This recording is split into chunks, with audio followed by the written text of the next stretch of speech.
जय जय श्री रघुवीर समर्थ. मी डॉक्टर ऋता देशमुख खापर्डे. दासबोधात श्री समर्थांनी भिक्षेचं आध्यात्मिक दृष्टिकोनातून आणि व्यवस्थापनाच्या दृष्टिकोनातून काय महत्त्व आहे थोडासा संवाद साधण्याचा प्रयत्न करते. आठवते ती भगवान गौतम बुद्धांची गोष्ट. जेव्हा भगवान 12 वर्षानंतर आपल्या लुंबिनी या गावी परततात तेव्हा त्यांचं खूप जंगी स्वागत होतं. अगदी गुढ्या, पताका, तोरणं, सगळीकडे रांगोळ्या काढलेल्या असतात. पण इथे यशोधरा माता मात्र आपल्या खोलीतच असतात. जेव्हा भगवान त्यांना भेटायला येतात ते खूप रुष्ट झाले असतात, संतापले असतात. त्या 3 प्रश्न भगवंतांना विचारतात. त्याच्यातला पहिला प्रश्न, इथल्या स्त्रिया या जेव्हा पुरुष युद्धभूमीवर जातात तेव्हा तिलक करतात त्याच्या कपाळाला. आपलं मूल 1 दिवसाचं होतं तेव्हा तुम्ही मला न सांगता निघून गेलात. तुमची ही जबाबदारी नव्हती का? तुम्ही मला फसवलं नाही का? भगवंताजवळ उत्तरच नसतं. ते खजील होऊन खाली मान घालून उभे राहतात. दुसरा प्रश्न, ज्या सत्याचा तुम्ही तिथे जंगलात बसून शोध लावला ते सत्य तुम्हाला इथे मिळालं नसतं का? भगवंत पुन्हा खजील, खाली मान घातलेले.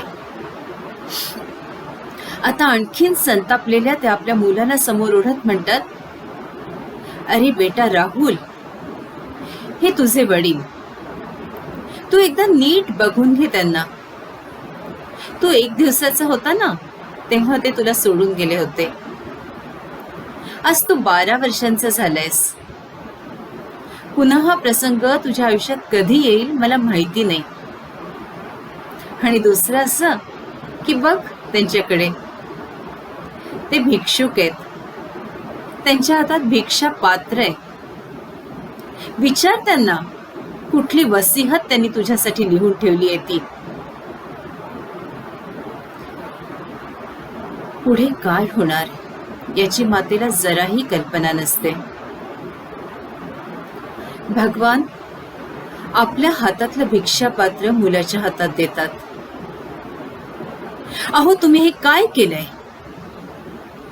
मातेच्या डोळ्यातनं आसवं येतात. त्या अगदी घाबरून जातात. हे काय होतंय? भगवंत शांतपणे त्यांना उत्तर देतात, अगं, ज्या सत्याचा शोध घ्यायला मी इतके वर्ष वणवण भटकलो, ज्या रंगात मी रंगलो, त्या सत्याचा शोध आता माझ्या मुलाला घेऊ दे. त्या रंगात त्याला रंगू दे. त्याला त्याची वसीहत द्यायची आहे ना, तीच मी त्याला दिली आहे. आणि आता तूही माझ्या बरोबर चल. मी तुलाही घ्यायला आलेलो आहे. एका भिक्षा पात्रानं केवढी मोठी क्रांती आणली ना या जगात. दुसरी गोष्ट आठवते मला ती स्वामी विवेकानंदांची. जेव्हा ते पाश्चिमात्य देशात होते ना तेव्हा त्यांनी जी कविता लिहिली त्याचा मराठी अनुवाद करून आपल्याशी हितगुज करण्याचा प्रयत्न करते. आहा हा, मला आठवतात ते दिवस.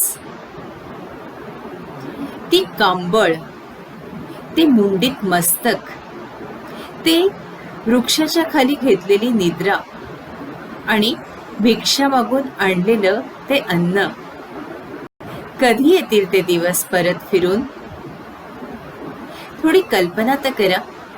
एका श्रीमंत विद्वान घराण्यातून आलेले स्वामी विवेकानंद स्वामी परमहंसांना भेटलेत. त्यांनी संन्यास घेतला आणि सगळ्या जगाला त्यांनी जिंकून टाकलं. परदेशात त्यांना किती मान सन्मान, मान मरातब मिळाला. आणि अशा क्षणी त्यांना काय आठवतं तर एक भिक्षापात्र. आपल्या दासबोधात ना श्री समर्थांनी भिक्षेच्या परंपरेबद्दल सांगितलेलं आहे.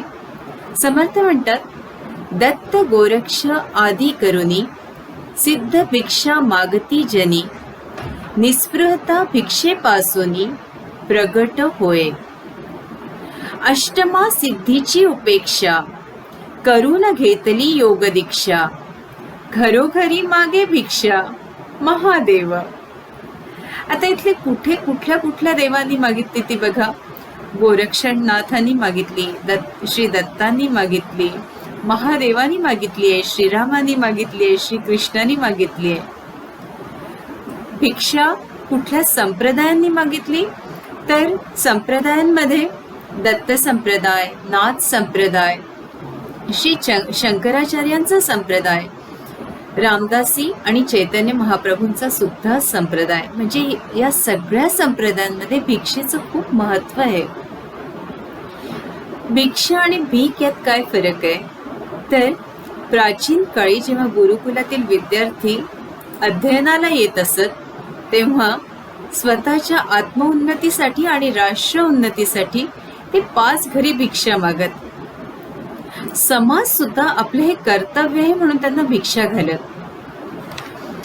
भिक्षा आणि भीक यात फरक आहे. भीक देते लाचारी आणि भिक्षा देते ती तेजस्विता. ज्ञानी, विरक्त, विद्वान आणि विनम्र अशा व्यक्तीने समाजहितासाठी व आत्मोन्नतीसाठी मागितलेली असते ती भिक्षा. समर्थ म्हणतात, ब्राह्मणाची मुख्य दीक्षा मागितली पाहिजे भिक्षा, ओम भवती या पक्षा रक्षिले पाहिजे. आता इथे ब्रह्मविद पुरुषाचं लक्षण काय तर सत्याचा शोध, अंतिम सत्य, आणि मुख्य दीक्षा काय तर ती भिक्षा आहे.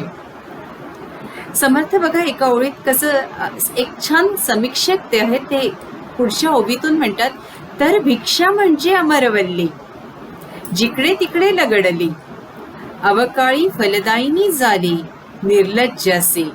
म्हणजे जो ऐत खाऊ आहे, जो स्वतःच्या स्वार्थासाठी भिक्षा मागतो आहे, त्याला समर्थ सरळ सरळ निर्लज्ज म्हणतात. जवळपास बघा 14-15 श्लोक या भिक्षेवर समर्थांनी लिहिलेले आहेत आणि 15 एक नियम आहेत की कुणी भिक्षा मागावी, कशी मागावी, त्याची एक नियमावली आहे. भिक्षेची महती समर्थ सांगतात आहे. हा अत्यंत महत्वाचा श्लोक आहे बघा. गोरज्य, वाणिज्य आणि कृषी त्याहून प्रतीक्षा भिक्षेसी.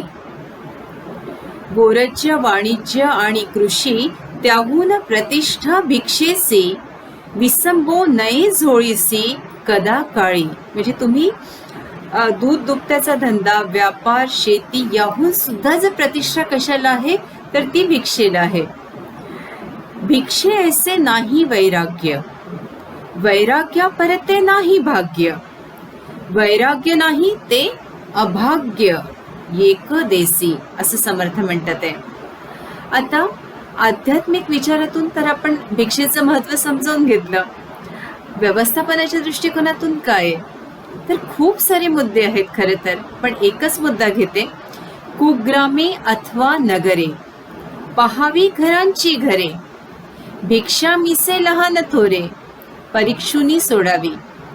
समर्थ म्हणतात ते ग्रामीण भाग बघा, नगरे बघा, सगळीकडे तुम्ही बघा. जेव्हा तुम्ही घरं बघता, घरांची घरं बघता, ते लहान थोर मंडळी बघता, तेव्हा केवळ निरीक्षणातून कितीतरी गोष्टी आपल्याला आत्मसात करता येतात बघा. केवढं मोठे अगदी सखोल चिंतन या 1-2 ओळीवर होऊ शकतं. आणि याही पलीकडे जी 7 तत्व आहेत ना व्यवस्थापन शास्त्राची, ती सगळी या भिक्षेच्या ह्याच्यातून समर्थांनी कशी उलगडून सांगितली आहे ना, ते खूप अगदी सखोल ज्ञान आहे. एवढंच मी आपल्याला सांगू इच्छिते.